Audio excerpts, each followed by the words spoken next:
Hi all, ഇതെന്താണെന്ന് നിങ്ങൾക്ക് മനസ്സിലായോ? ഇതാണ് പാച്ചോർ എന്ന് പറയും. നിങ്ങൾക്കറിയാമോ? നിങ്ങളൊക്കെ ഉണ്ടാക്കാറുണ്ടോ? ഇത് എന്താണെന്ന് ചോദിച്ചാൽ, ഇന്നലെ മെയ് 31 അപ്പോൾ മാതാവിൻ്റെ വണക്കമാസം തീരുന്ന ദിവസമായിരുന്നു അല്ലേ. നമ്മൾ വണക്കമാസമൊക്കെ വായിച്ച് പ്രാർത്ഥിച്ചതിന് ശേഷം യൂഷ്വലി എല്ലാ വർഷവും ഞങ്ങളിത് ഉണ്ടാക്കും കേട്ടോ. അപ്പോൾ മെയിനായിട്ട് മാതാവിൻ്റെ വണക്കമാസം തീരുന്ന ദിവസമാണ്. അന്ന് സാധാരണ നാട്ടിലേക്കാണ് നമ്മൾ പടക്കവും കമ്പിത്തിരി പൂത്തിരിയൊക്കെ കത്തിക്കുന്ന ദിവസമാണ്.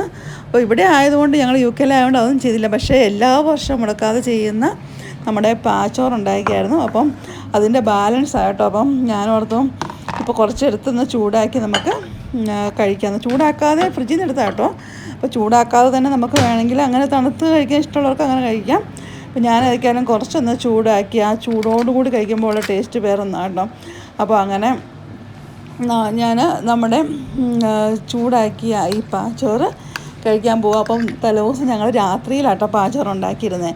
അപ്പോൾ ഇതൊന്ന് തിങ്കളാഴ്ചത്തെ ഇന്നത്തെ വീഡിയോ ആണ്. അപ്പം ഞാൻ ആ പാച്ചോറൊക്കെ കഴിച്ച് ഇരിക്കട്ടെ. അപ്പം അടുത്ത വീഡിയോ കാണാം. ബൈ.